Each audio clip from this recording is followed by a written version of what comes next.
How are you guys? How are you all? So welcome back to O Levels Business IGCSE GC Business Studies class. अब हमारे पास as we are done with Unit 1, last जो हमारी class थी, we look at the topical questions of the Unit 1, 2 and 4 marker questions sort of identification and define वाले questions हमने discuss किए थे. So as we discussed कि in today's class we are going to start with the new unit that is known as Unit 2, which is known as Human Resource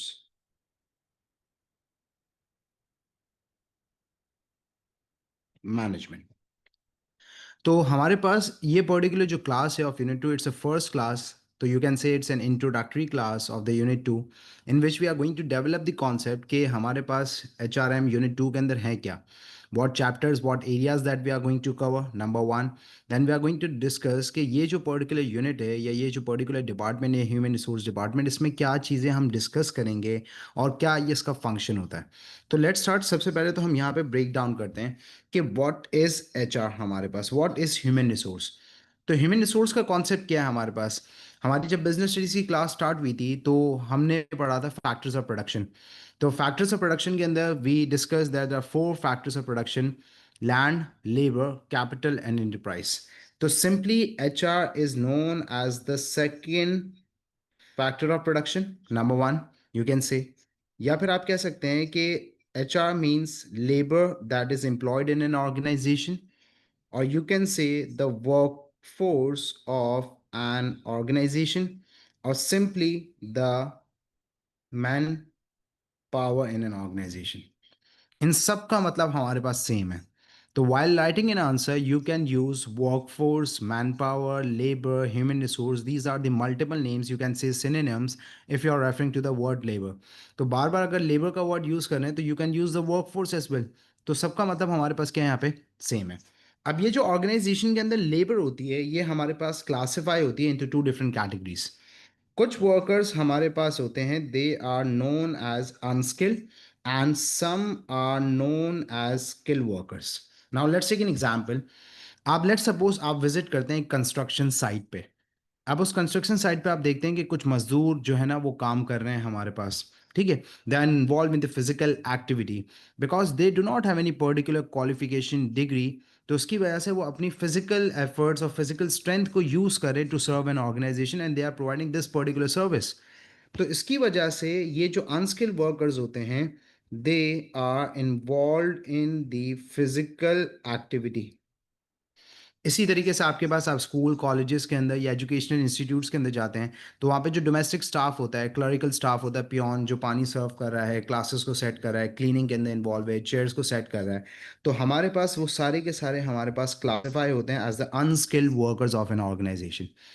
on the other hand उसी construction site पे दोबारा चलते हैं और उस construction site के अंदर आप विजिट करते हैं, एक बहुत अच्छा सा ऑफिस है ग्लास का. वहाँ पे ग्रुप ऑफ इंजीनियर्स हैं, आर्किटेक्ट्स हैं, डिज़ाइनर्स हैं. तो they are known as the skilled workers और they are known as the skilled workforce of an organisation और दैट पर्टिकुलर कंस्ट्रक्शन कंपनी. वो क्या कर रहे हैं, they are using the skills, they are using the knowledge because they have the expertise qualification in that particular specific area. तो वो यहाँ पे इन्वॉल्व होते हैं किसके अंदर, मेंटल एक्टिविटी के अंदर. और जब वो मेंटल एक्टिविटी के अंदर इन्वॉल्व हैं तो they are using the knowledge in skills. तो इसी तरीके से फॉर एग्जांपल स्कूल के अंदर हमारे पास ये जो पर्टिकुलर टीचर होते हैं they are known as the skilled workers और the skilled workforce of an organisation. तो सिंपली हमारे पास they are two categories of the workforce and they both come under the H R, human resource. It is very important to understand कि हमारे पास organisation में unskilled से लेके skilled तक जितने भी नंबर ऑफ वर्कर्स हैं they all are known as the human resource workforce of an organisation. Number one. Number two thing that we need to discuss is, क्या सर ये ratio of unskilled skilled vary करता है. Yes, it varies on the और it depends on the nature of the business. अब let's suppose when we talk about the hospital, तो hospital के अंदर हमारे पास doctors, medical staff, nursing staff और सर्जन्स. तो जो ग्रुप ऑफ या नंबर ऑफ स्किल्ड वर्कर्स होंगे वो एज कंपेयर टू अनस्किल्ड क्या होंगे, ज़्यादा होंगे. जो अनस्किल्ड वर्कर्स होंगे वो as compare to the skill workers होंगे वो as compare to the unskilled workers ज़्यादा होंगे. इसी तरीके से स्कूल के अंदर, कॉलेजेस के अंदर, एजुकेशनल इंस्टीट्यूट्स के अंदर हमारे पास टीचर्स वगैरह का जो रेशियो होगा as compare to the domestic staff क्या होगा हमारे पास ज़्यादा, because the nature of the operation is that skill workers हमें ज़्यादा रिक्वायर्ड हैं। लेकिन on the other hand, for example construction site पे इंजीनियर्स कितने होंगे? 3-4, आर्किटेक्ट्स 1-2 होंगे, डिज़ाइनर 3-4 होंगे। तो मैक्सिमम हमारे पास 10 to 15 लोग होंगे जो कि हमारे पास स्किल्ड होंगे। लेकिन अनस्किल्ड वर्कर्स कंस्ट्रक्शन साइट पे 100-150 मजदूर हमारे पास काम कर रहे होंगे। So they will be known as the ratio, कि हमारे पास अनस्किल्ड का ratio as compare to skilled क्या होगा? ज़्यादा होगा। This is the case. So it depends on the nature of the operations and it depends कि बिजनेस किस नेचर का है, जिसकी बेसिस पे यहाँ पे रेशियो ऑफ स्किल्ड और अनस्किल्ड क्या करता है? वेरी करता है। So this is for the HR. अब हमारे पास यहाँ पे एचआर को डील करते हैं और एचआर को डील किया जाता है हमारे पास। So it is very important to understand कि हमारे पास ऑर्गेनाइजेशन के अंदर डिफरेंट डिपार्टमेंट्स होते हैं। तो वी हैव अ कॉन्सेप्ट जिसको समझना बहुत ज़रूरी है before starting and moving ahead, that is known as the concept of departmentalization. अब सर, ऑर्गेनाइजेशन के अंदर how many departments are there? Total हमारी ऑर्गेनाइजेशन में कितने डिपार्टमेंट्स होते हैं? हमारी ऑर्गेनाइजेशन के अंदर जो डिपार्टमेंट्स हैं बेसिकली, वो हमेशा आपके पास 4 डिफरेंट डिपार्टमेंट्स होंगे। One is known as human resource department, one is known as marketing department, one is known as operation or the production department, and the one is known as the finance department. Basically, these are known as the different functions of the organization, or these are known as the different departments. Even if you are operating at the large scale, you have a multinational company, तब भी आपको यही 4 departments नजर आएंगे। Sir कैसे? आ जाएं थोड़ा समझते हैं। अकाउंटिंग के अंदर we have 5 different head of accounting: capital, liability, asset, expense and revenue income. ये टोटल हमारे पास 5 हेड ऑफ अकाउंटिंग्स हैं। जो भी हमारे पास ट्रांजैक्शंस होंगी अकाउंटिंग की, वो सारी इन्हीं पर्टिकुलर हमारे पास हेड ऑफ अकाउंटिंग के रिलेटेड होंगी। तो इसी तरीके से हमारे पास ऑर्गेनाइजेशन चाहे किसी भी स्केल पर ऑपरेट कर रही हो, larger scale, multinational, international business क्यों ना हो, you will be having 4 departments only. इसके अलावा हमारे पास 5वां डिपार्टमेंट नहीं होता। तो sir, what if organization grows, what if the business grows, what if the number of employees grow? तो याद रखिएगा, हमेशा ऑर्गेनाइजेशन वर्टिकली ग्रो करती है, हॉरिजॉन्टली ग्रो नहीं करती। इसी के अंदर हमारे पास डिपार्टमेंट्स इंक्रीज होंगे, इसी के अंदर हमारे पास सब ब्रांचेस इंक्रीज होंगी। Organization is not going to grow horizontally, always the organisation is going to grow vertically. तो इसी के हमारे पास क्या होंगे? सब ब्रांचेस और डिविजन्स इंक्रीज होंगे। अब इसके अंदर सर डिपार्टमेंटलाइजेशन क्यों है? Why there is departmentalization? हम इसको समझते हैं एक क्लास के एग्जाम्पल से। लेट सपोज एक बहुत बड़ा ऑडिटोरियम है इन अ पर्टिकुलर कॉलेज और अ स्कूल। वहाँ पे एक ही बड़े ऑडिटोरियम के अंदर एक कोने पे अकाउंटिंग हो रही है, एक कोने पे बिजनेस की क्लास हो रही है, एक जगह फिजिक्स हो रही है, एक जगह bio. Is it possible? No.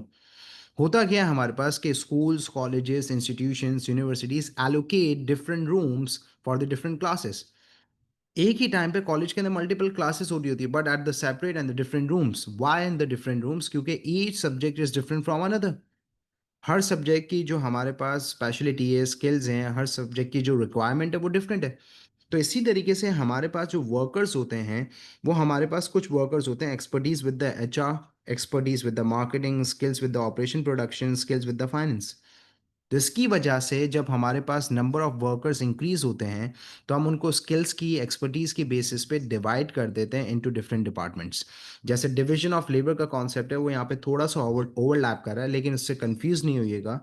होता क्या है हमारे पास कि जब ऑर्गेनाइजेशन ग्रो करती है, तो now will be having number of workers.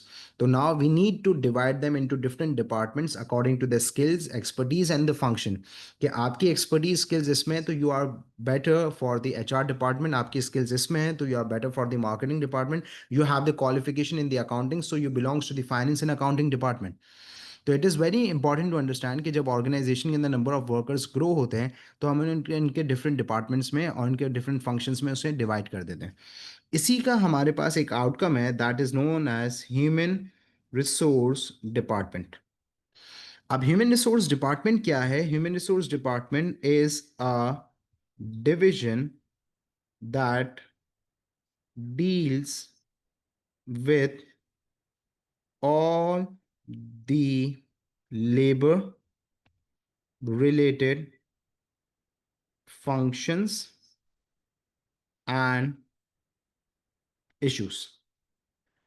Labour के रिलेटेड जितने भी फंक्शंस होंगे, जितने भी इश्यूज होंगे, उसकी जो जिम्मेदारी है, उसके साथ जो डील करेगा वो एचआर डिपार्टमेंट करेगा. HR department is responsible, it's a division that deals with all the labour related functions and issues. अब sir, labour related functions and issues क्या हैं?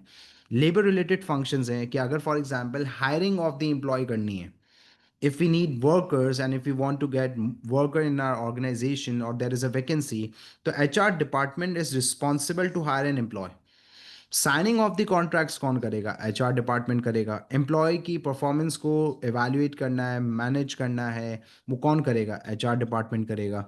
इसी तरीके से वर्कर्स को मोटिवेट करना है, ट्रेनिंग प्रोवाइड करनी है, एचआर. तो लेबर के रिलेटेड जो भी फंक्शंस होंगे वो एचआर करेगा. तो in this particular unit we are going to study about the labour and the functions that are associated and that are related to the labor.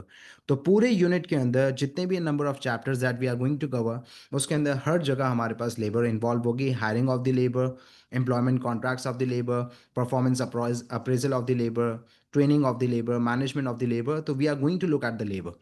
So this is a particular HR department. So, guys, we have discussed कि what is HR department, how HR department takes place in an organization, क्यों होता है हमारे पास. तो moving ahead, हमारे पास एक टॉपिक है यहाँ पे लिखा हुआ है, that is known as HRM. Now, what is HRM? इसका full form है हमारे पास, it is known as Human Resource Management. तो सर, HRM और HR department is the same thing? No. HR department is a particular division that deals with all the labor related functions. Management यहाँ पे हमारे पास एक approach है. Approach का मतलब क्या है? It's a mind set, it's an approach. अब लेट सपोज फॉर एग्जाम्पल आप येलो ग्लासेस पहन लेते हैं, येलो शेड्स पहन लेते हैं, तो आपको पूरी दुनिया येलो नजर आएगी. इट्स एन अप्रोच, क्योंकि आपने वो ग्लासेस येलो पहने हुए, तो आपको दुनिया येलो नजर आ रही है, लेकिन पूरी दुनिया तो कलरफुल है, black, white, blue, green, number of colours हैं. इसी तरीके से what if you wear the red glass, तो अब आपको रेड शीट्स पहन लेंगे तो आपको पूरी दुनिया रेड नजर आएगी. तो it's an approach.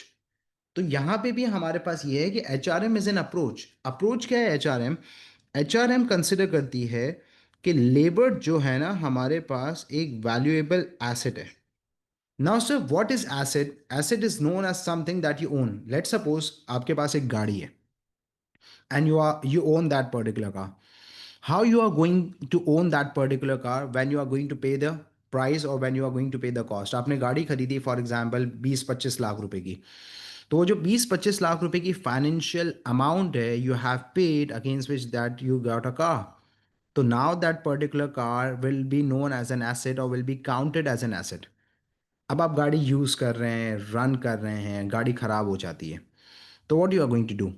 For example आप जा रहे हैं, द कार ब्रेक्स डाउन, आप श्योरली इसको रिपेयर करवाएंगे. You are going to identify the fault, you are going to repair, उसे रिपेयर करवाएंगे.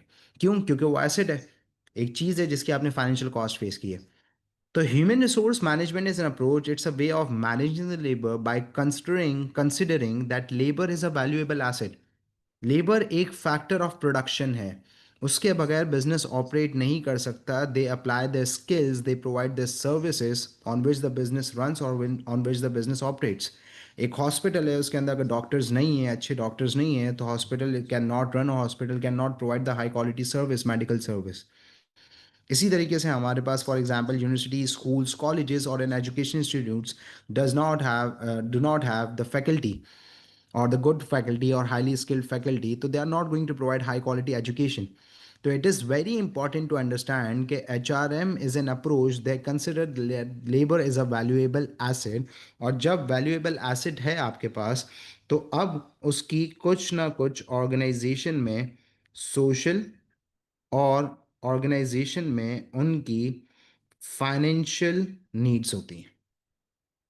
तो अगर हमारे पास ऑर्गेनाइजेशन में लेबर है, तो we need to understand that the labour is working, लेकिन अगर वो काम कर रहे हैं तो against that they expect, they need they are some needs and they expect कि ऑर्गेनाइजेशन उनकी नीड्स को फुलफिल करे। अब सर सोशल फाइनेंशियल नीड्स होती क्या है, हम उसको बाद में डिस्कस करते हैं। लेट सपोज वही गाड़ी वाली एग्जांपल पे चलते हैं कि आपके पास वो गाड़ी है, आप गाड़ी को रन कर रहे हैं, तो क्या आप गाड़ी की मेंटेनेंस नहीं करवाते? फ्यूलिंग करवाते हैं, ऑयल चेंज करवाते हैं, ट्यूनिंग करते हैं, फ्यूल प्रोवाइड करते हैं, तभी तो वो गाड़ी परफॉर्म करती है। तो अगर आप ये ट्यूनिंग नहीं करवाएं, ऑयल चेंज नहीं करवाएं या फॉर एग्जांपल फ्यूल नहीं प्रोवाइड करें, तो क्या वो गाड़ी परफॉर्म करेगी? नो। तो इसी तरीके से you need to take care of the labour as well in an organisation as they are known as the factor of production, जिसके बगैर बिजनेस ऑपरेट नहीं करता। अब सर सोशल नीड्स क्या है हमारे पास, और सर फाइनेंशियल नीड्स क्या है, आज जो समझते हैं सोशल नीड्स और फाइनेंशियल नीड्स के बीच में डिफरेंस क्या है। Social needs or financial needs, basically, these are the two things that must be available, and the organization needs to maintain a balance between them.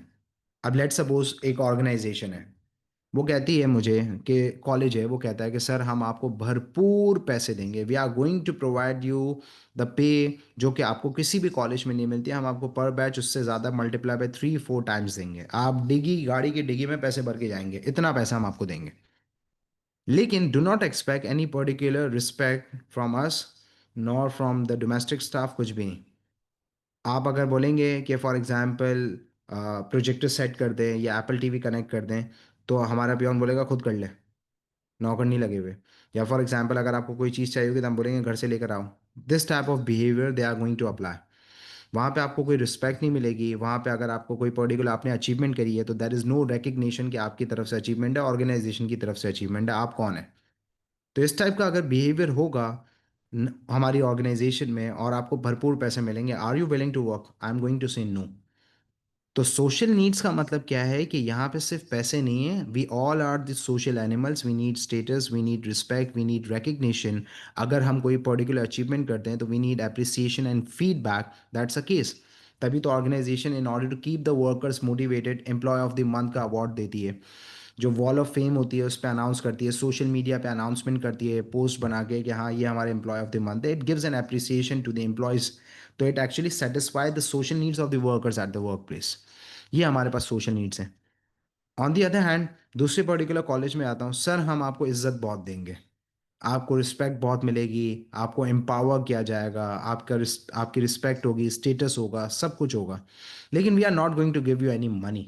हम आपको पैसे नहीं देंगे, आके आप पढ़ा के चले जाइएगा, खामोशी से पैसों की बात भी नहीं करिएगा हमसे। तो इसका मतलब क्या है कि मैं वहाँ पे अगर काम कर रहा हूँ तो basic salary is the basic thing for which I am working.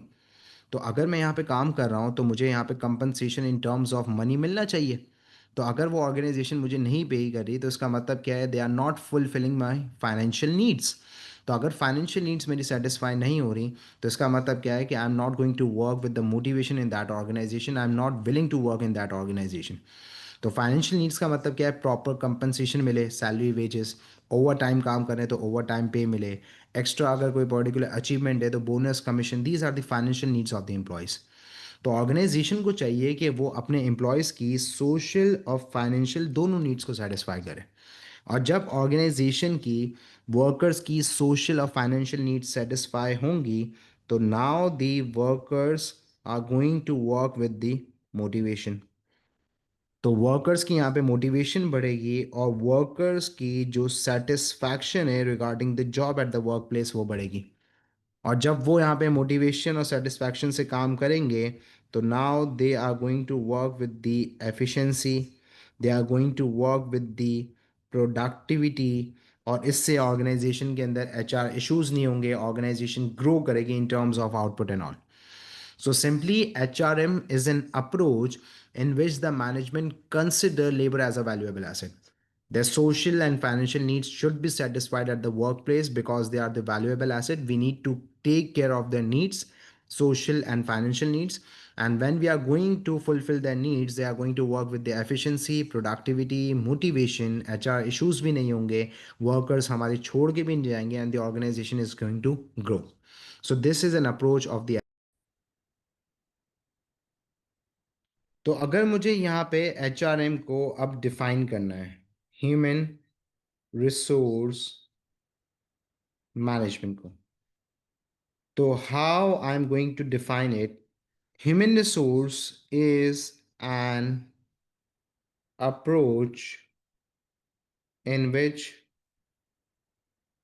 the organization considers labor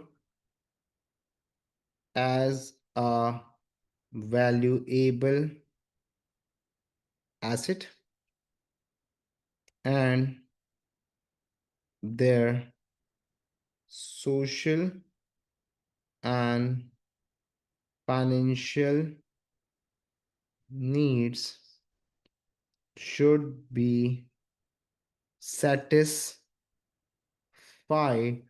so they can be utilized effectively. So, this is how you are going to define. HRM is an approach in which the management consider the labor as a valuable asset and their social and financial needs should be satisfied so they can be utilized effectively. And when they are going to work with the efficiency effectiveness, so we know okay organization is going to grow. So this is an approach of HRM. अब हमारे पास यहाँ पे we are done with the HR department, we are done with the HR concept of HR, we are done with the concept of HRM. Now let's discuss some of the functions कि क्या HR department के functions होते हैं और HR department किन functions के अंदर involve होता है. So the basic function and the first function of the HR department is known as recruitment and selection. Whenever the business or the organization is in need of a labor, हमारे पास vacancy आती है, कोई भी हमारे pass issue है जिसके अंदर हमें वर्कर्स चाहिए, एक्सपैंड कर रहे हैं, नई स्किल्स चाहिए, बंदा कोई रिज़ाइन करके चला गया है. Whenever there is a vacancy, it's a responsibility of the HR department to arrange or to organize a labor. Recruitment and selection, तो recruitment and selection is the process of hiring an individual. ऐसा नहीं होता कि हम ऐसे ही मुंह उठा के किसी को भी हायर कर लेंगे. It's a complete process. We are going to follow the stages and after that a person is going to be bring in as a employee. Second हमारे पास फंक्शन है that is known as employment contract, working contract agreement. The HR department is going to make a contract. HR department is going to sign an agreement with the employees कि you are the part of an organization in which the terms and conditions will be outlined regarding the employment. वो यहाँ पर HR department का काम है. Third, motivation. When the workers are demotivated or when we want to motivate them further, we need to develop the interest and the love of the workers towards the work and the organization. So now the management is going to use different financial, non-financial methods to motivate the workers. ये भी हमारे पास organization के HR department का काम है. Number 4 हमारे पास ट्रेनिंग एंड डेवलपमेंट. अब सर ट्रेनिंग एंड डेवलपमेंट हमारे पास क्या है? ट्रेनिंग एंड डेवलपमेंट के whenever the new skills are required और whenever we want to equip the workers with the skills, so training and development will be followed. जैसे for example Cambridge भी तो workshops training रखता है of the teachers. whenever they are going to make the changes in the syllabus, whenever there is a change in the paper pattern, तो जब नई चीज़ें add होती हैं, नया पैटर्न आता है, when there are changes, तो केम्ब्रिज कंडक्ट्स अ वर्कशॉप ताकि वो यहाँ पे वर्कर्स को और जितने भी नंबर ऑफ टीचर्स हैं, फैकल्टी है, ट्रेनर्स हैं रिगार्डिंग द सब्जेक्ट्स, उनको इन्हांस कर सकें, उनकी स्किल्स इक्विप कर सके विद द स्किल्स. तो अगेन ऑर्गेनाइजेशन के अंदर भी whenever the skills are required और the need of training is there, HR department is responsible to provide the training to the workers. Number 5, performance appraisal. Now, what is performance appraisal? Appraisal means evaluate, assess. Workers की performance को look after करना, workers की performance को monitor करना, workers की performance को control करना, it is the responsibility of the HR. Workers late हो रहे हैं हैबिचुअली, एब्सेंटिज्म बहुत ज़्यादा है, दे आर नॉट क्रिएटिंग और they are not producing the desired results, उनकी परफॉर्मेंस कम हो रही है. तो management is going to monitor the performance and management his HR department is going to follow the actions कि भाई क्या करना चाहिए इनकी परफॉर्मेंस को इम्प्रूव करने के लिए और सारी चीज़ों को, और जिसकी बेसिस पे अगर ज़रूरी नहीं कि अंडर परफॉर्मेंस हो, अगर अच्छी परफॉर्मेंस है and the worker is meeting the standard, above standard operate कर रहा है, तो उसके पे ग्रोथ प्रमोशन ये सारी चीज़ें जो हैं वो HR डिपार्टमेंट ही करेगा. Sixth, management and leadership. तो वर्कर्स को मैनेज करना, वर्कर्स को लीड करना इफेक्टिवली, इनकरेज करना, ये सारी की सारी चीज़ें एचआर डिपार्टमेंट के अंडर आती हैं। So these are the different functions of the HR department and eventually these are the chapters that we are going to cover. इसके अलावा कुछ अदर चैप्टर्स भी हैं जो कि एचआर के अंदर आते हैं, कि बिजनेस कम्युनिकेशन, ऑर्गेनाइजेशन स्ट्रक्चर के वर्कर्स कैसे होते हैं, किस तरीके से डिवाइडेड होते हैं ऑर्गेनाइजेशन स्ट्रक्चर में डिपार्टमेंट से, वो भी हमारे पास सिलेबस का पार्ट है। And these are the functions eventually that we are going to cover.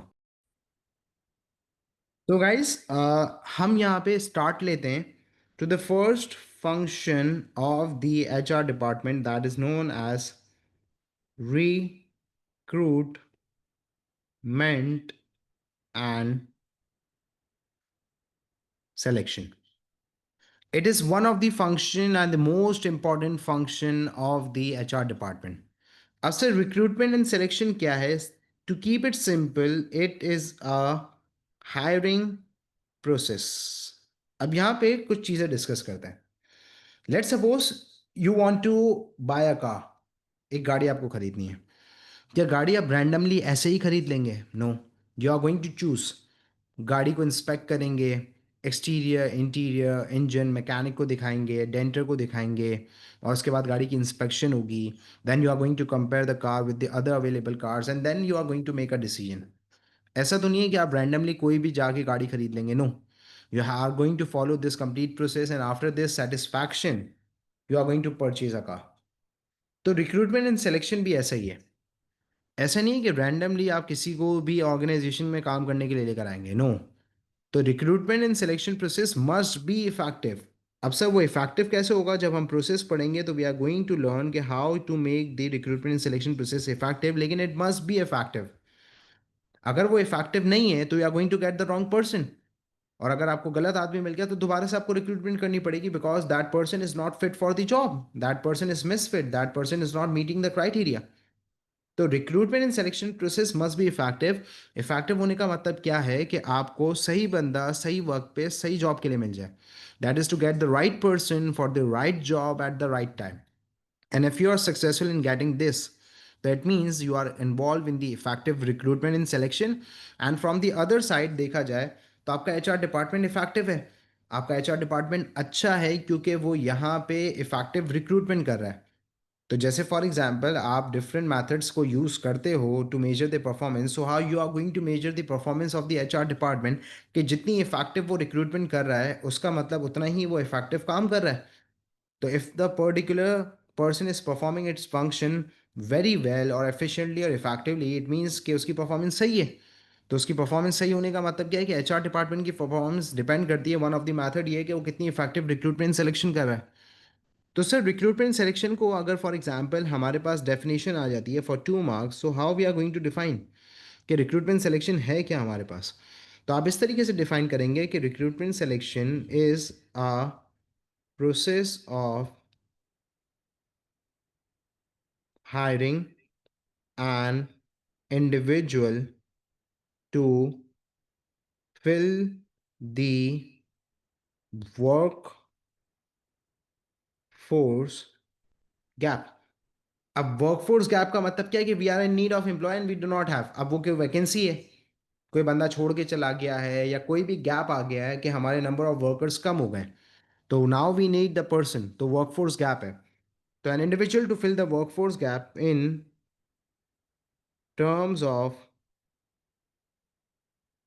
Quantity and quality. अब यहाँ पे मैं यहाँ पे क्वांटिटी एंड क्वालिटी इसके लिए लिख रहा हूँ क्योंकि जब हम रिक्रूटमेंट करते हैं तो जरूरी थोड़ी एक बंदे की हायरिंग हो। Let suppose there is a vacancy of 2 accountants in a division.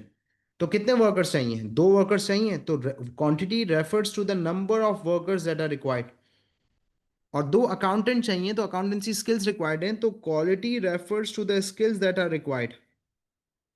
इसी तरीके से we need a floor manager. तो इसका मतलब क्या है? कि we need 1 floor manager, quantity refers to the 1। और flow manager that means we need managerial skill, तो दीज आर द स्किल्स। तो क्वांटिटी एंड क्वालिटी का मतलब क्या है? कि रिक्रूटमेंट एंड सिलेक्शन जब कर रहे होते हैं वो पोस्ट करते हैं ना वैकेंसीज के, we are in need, we are hiring this this this this, तो 3-4 वैकेंसीज भी पोस्ट होती हैं। तो रिक्रूटमेंट सिलेक्शन एक साथ तो होगी, पहले इसकी ऐसे तो नहीं होगी। We are going to involve in the recruitment drive, जिसके अंदर जितने भी वर्कर्स हमें रिक्वायर्ड होंगे, whatever the workforce gap is, we are going to fulfil through this particular process. अब सवाल ये है कि सर एचआर डिपार्टमेंट हर वक्त रिक्रूटमेंट एंड सिलेक्शन कर रहा होता है? नहीं भाई। व्हेन टू फॉलो, कब ऑर्गेनाइजेशन का HR department is going to follow the recruitment and selection process, कब रिक्रूटमेंट सिलेक्शन की जाती है? तो number one, when we are starting. अब ऑब्वियसली एचआर डिपार्टमेंट नहीं है, लेकिन जो एंटरप्रेन्योर है, हमने पढ़ा था कि entrepreneur performs the different functions by himself, so that because in the initial stages he is all alone, तो he must be multi skilled. तो जब वो बिजनेस स्टार्ट कर रहा होगा, उससे अगर वर्कर्स की रिक्वायरमेंट होगी, तो वो खुद ही रिक्रूटमेंट करेगा ना, खुद ही बंदों को हायर करेगा। तो इसका मतलब क्या है हमारे पास, कि recruitment and selection is followed when a business is setting up, startup है हमारे पास, या कोई स्कूल स्टार्ट हो रहा है, कॉलेज स्टार्ट हो रहा है, तो they would be hiring teachers. Number two हमारे पास, when the business is expanding. तो जब हम बिजनेस एक्सपैंड कर रहे होते हैं, तो now we need more workers. अब एक कॉलेज उसकी नई ब्रांच खुल रही है, तो they would be needing number of workers. वहाँ पे डोमेस्टिक स्टाफ भी रिक्वायर्ड होगा, टीचर्स भी रिक्वायर्ड होंगे, मैनेजरियल स्टाफ भी रिक्वायर्ड होगा, आईटी डिपार्टमेंट भी रिक्वायर्ड होगा। तो जब बिजनेस एक्सपेंड करता है, तो when we need more workers, we are going to follow the process of hiring. Number three, when new skills are required. When new skills are required का मतलब क्या है, हमारे पास एक कॉन्सेप्ट है कि जब भी हमें नई स्किल्स चाहिए हैं, तो हम उसको फुलफिल करेंगे आइदर थ्रू ट्रेनिंग या फिर रिक्रूटमेंट। अब अगर for example, let's take an example, कि एक कॉलेज है, वो नया सब्जेक्ट इंट्रोड्यूस कर रहा है कि from the upcoming academic session we are going to offer these new subjects, जो कि पहले ऑफर नहीं होते थे। तो इसका मतलब क्या है कि now they are going to hire the teachers, specialist teacher for these subjects. तो सर एग्जिस्टिंग टीचर को ट्रेन कर दे आर नॉट स्पेशलिस्ट और दे आर ऑलरेडी ऑक्यूपाइड। तो अगर फॉर एग्जांपल इन्वायरमेंट मैनेजमेंट का टीचर चाहिए, तो we are going to look for the teacher who can teach them, specialise teacher in the labour market. इसी तरीके से organisation नया सॉफ्टवेयर इंट्रोड्यूस कर रही है, और the organisation is starting the online store. पहले से फिजिकल रिटेल आउटलेट से अब ऑनलाइन स्टोर भी है। तो जब ऑनलाइन स्टोर होगा हमारे पास, तो we need IT developers, we need website developer, we need person जो कि ग्राफिक डिजाइनिंग और ये सारी चीज़ें करेगा। तो पहले तो ये ओपनिंग्स नहीं थी, these are the new openings and these are the new vacancies in an organization because the new skills are required. तो तब भी हम रिक्रूटमेंट सिलेक्शन का प्रोसेस फॉलो करेंगे। और नंबर फोर हमारे पास, when there is a retirement और अ पर्सन रिजाइन। तो जब कोई रिटायरमेंट और रेजिग्नेशन होती है, so it is going to bring in the workforce gap, और it is going to lead to the vacancy. बंदा रिटायर हो रहा है, रिटायर होने का मतलब क्या है, वर्किंग एज उसकी खत्म हो रही है, 60-65 इज द एज जो कि हमारे पास वर्किंग एज होती है। उसको क्रॉस कर लेते हैं, तो यहाँ पे ऑर्गेनाइजेशन कहती है आप घर पे बैठे हैं, अल्लाह रसूल का नाम लें, ऑर्गेनाइजेशन आने की ज़रूरत आपको नहीं है, because you are retired. Resignation का मतलब क्या है, the person is leaving the job और पर्सन इज रिजाइनिंग। इसका मतलब ये है कि वो अपनी विलिंग और अपनी विल से खुद रिजाइन कर रहा है for the better opportunity in the market. शायद वो खुश नहीं है ऑर्गेनाइजेशन से, या कोई भी इश्यूज हैं जिसकी वजह से ही इज़ नॉट सेटिस्फाइड, और he has got a particular opportunity that is more attractive, that is more financially beneficial, growth है उसकी, उसके लिए वो वहाँ पे जा रहा है। तो जब भी रिटायरमेंट और रेजिग्नेशन होगी हमारे पास, it would lead to the vacancy. और जब वैकेंसी होगी, तो we are going to follow the recruitment and selection process. तो these are some of the situations when the organization is going to follow the recruitment and selection process। या फिर हमारे पास ये भी हो सकता है कि रिटायरमेंट एंड रेजिग्नेशन ना हो, बंदा खुद छोड़ के ना जा रहा हो, हम उसको निकाल दें। द ऑर्गेनाइजेशन फायर्स हिम, और द ऑर्गेनाइजेशन डिसमिसेस और terminates the contract of an existing employee, तो भी हमारे पास वैकेंसी आएगी। तो भी हम रिक्रूटमेंट सिलेक्शन प्रोसेस को क्या करेंगे, फॉलो करेंगे। अब यहाँ पे एक छोटा सा कॉन्सेप्ट है, वो सुनना और समझना। Recruitment and selection is the whole process of hiring. अब रिक्रूटमेंट इसमें से जो है, उसको कहा जाता है कि recruitment is a positive process, while the selection is a negative process. So why is that so? Further clarity तो तब होगी जब हम स्टेजेस पढ़ेंगे, लेकिन अभी फॉर अ वाइल सुन लें कि रिक्रूटमेंट पॉजिटिव है, सिलेक्शन नेगेटिव है। उसका मतलब क्या है? उसका मतलब यहाँ पे ये कि when we follow the whole process, तो हम क्या फॉरेन से लोगों को रिजेक्ट करना शुरू कर देते? No. When we advertise the vacancy, number of candidates market में जो अनएम्प्लॉयड होते हैं, those who are in need of job, they are going to apply. So we are welcoming all the people to apply in an organization. Those who are meeting the criteria, those who fit in that particular criteria, they are going to apply. So it's a positive process that we are welcoming all. Recruitment positive है। फिर उसके बाद हम उसमें से लोगों को reject करना शुरू कर देते हैं जो हमारे क्राइटेरिया को मीट नहीं कर रहे हैं, इंटरव्यूज में फेल हो रहे हैं, उनको निकाल। तो यहाँ पे सिलेक्शन का प्रोसेस स्टार्ट हो रहा है कि हाँ, from these particular individuals and the candidates we are selecting these. तो recruitment selection is a complete process of hiring an individual. But कुछ स्टेजेस हैं जो रिक्रूटमेंट के हैं, कुछ स्टेजेस सिलेक्शन के हैं। रिक्रूटमेंट पॉजिटिव क्यों है? क्योंकि in this we are welcoming all the candidates. और सिलेक्शन नेगेटिव क्यों है? क्योंकि उसमें से कुछ कैंडिडेट्स को हम क्या कर रहे हैं? रिजेक्ट कर रहे हैं, जो हमारे क्राइटेरिया को मीट नहीं कर रहे हैं। पूरा प्रोसेस हायरिंग का है, कुछ स्टेजेस रिक्रूटमेंट के हैं, कुछ स्टेजेस सिलेक्शन के हैं। जब हम इस पर्टिकुलर टॉपिक को पढ़ेंगे स्टेजेस के साथ इन द नेक्स्ट क्लास, तो we are going to learn कि which particular stages lie in the category of the recruitment and which stages are of selection. This is the case. So ये हमारे पास recruitment selection one of the stage है। अब यहाँ पे coming back to thing, थोड़ा सा सुन लें दोबारा। We have started unit 2 that is known as human resource management.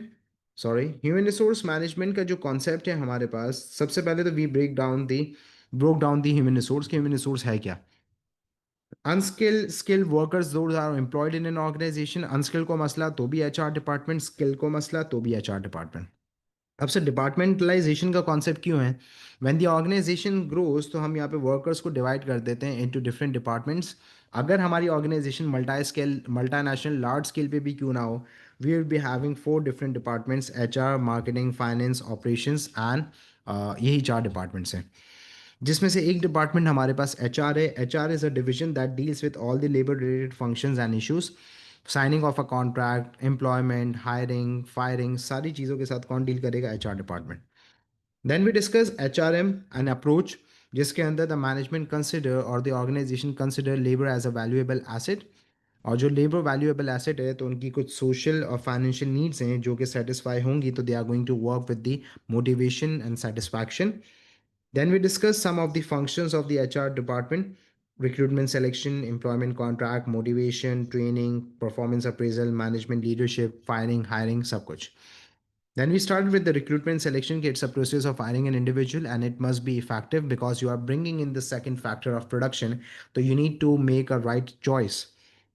So when you get the right person for the right job at the right time, it means you are involved in the effective recruitment selection. Effective recruitment selection करने के लिए कब आप follow करेंगे, क्या क्या situations होंगी for the recruitment selection? This is, so this is for today.